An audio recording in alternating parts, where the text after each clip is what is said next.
అందరికీ నమస్కారం. అమ్మ ప్రేమ అమృతంకి స్వాగతం అండి. ఈరోజు మనం 1 కేజీ చికెన్ కర్రీని గోదావరి స్టైల్లో ఎలా వండాలో చూపించబోతున్నా. ఇది రైస్, బిర్యానీ, రోటీస్లో కూడా చాలా రుచిగా ఉంటుందండి. ఒక్కసారి తింటే వదిలిపెట్టరు, అంత టేస్టీగా ఉంటుంది. ముందుగా చికెన్ని 2-3 సార్లు వాష్ చేసి నీచు వాసన లేకుండా 1 స్పూన్ సాల్ట్ కూడా వేసి ఇలా శుభ్రంగా మళ్ళీ వాష్ చేయాలండి. ఇప్పుడు ఈ చికెన్లో 1/2 స్పూన్ పసుపు, 1 స్పూన్ సాల్ట్, 3 స్పూన్ల కారం వేస్తున్నానండి. మీరు మీ స్పైసీ లెవెల్కి తగ్గట్టుగా కారం వేసుకోండి. ఇందులో 2 టీ స్పూన్ల అల్లం వెల్లుల్లి పేస్ట్ కూడా వేసి ఉప్పు, కారం, అల్లం వెల్లుల్లి పేస్ట్ ముక్కలకి బాగా పట్టేలాగా కలుపుకోవాలండి. ఇలా చేయడం వల్ల చికెన్ ముక్కలకు ఉప్పు, కారం పట్టి చప్పన లేకుండా రుచిగా ఉంటుందండి. మిగతా ప్రిపరేషన్ చేసే వరకు దీనిని మూత పెట్టి పక్కన పెట్టుకోవాలండి. మీకు టైం ఉంటే 1 గంట సేపు ఉంచితే ఇంకా బాగుంటుందండి. ఇప్పుడు కర్రీలోకి మసాలా ప్రిపేర్ చేసుకుందామండి.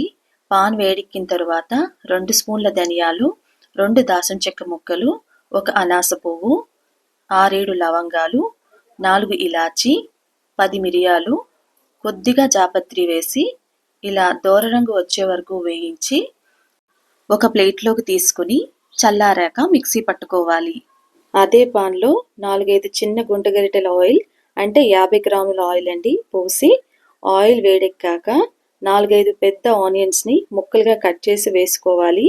ఇలా కొంచెం రంగు వచ్చే వరకు వేయించి ఇప్పుడు 7-8 పచ్చిమిరపకాయలు కూడా వేయాలి.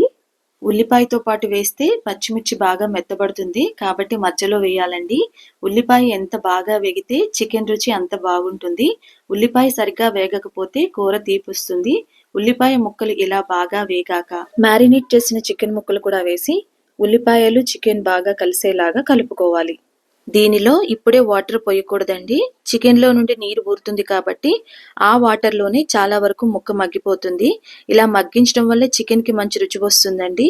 దీని మీద కొద్దిగా కొత్తిమీర చల్లుకొని 7-8 నిమిషాల పాటు మీడియం మంట మీద మూత పెట్టి ఉడికించాలి.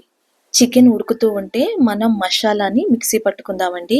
ఇందులో 1.5 స్పూన్ షాజీరా వేస్తున్నానండి. షాజీరా లేకపోతే జీలకర్ర అయినా వేసుకోవచ్చు. షాజీరాని వేపించకూడదండి, వేపిస్తే ఫ్లేవర్ మిస్ అవుతుంది. దీనిలో 1 స్పూన్ గసగసాలు కూడా వేసి మిక్సీ పట్టుకోవాలి.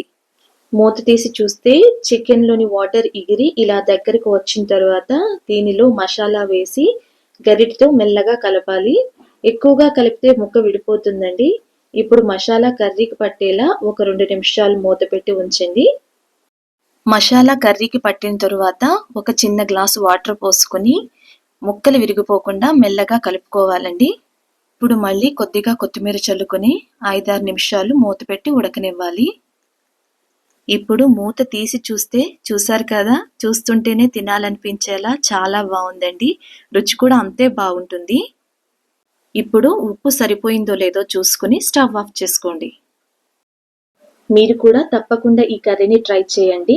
నా వీడియోస్ నచ్చితే మరిన్ని రెసిపీస్ కోసం నా ఛానల్ని సబ్స్క్రైబ్ చేసుకోవడం మర్చిపోకండి. Thank you.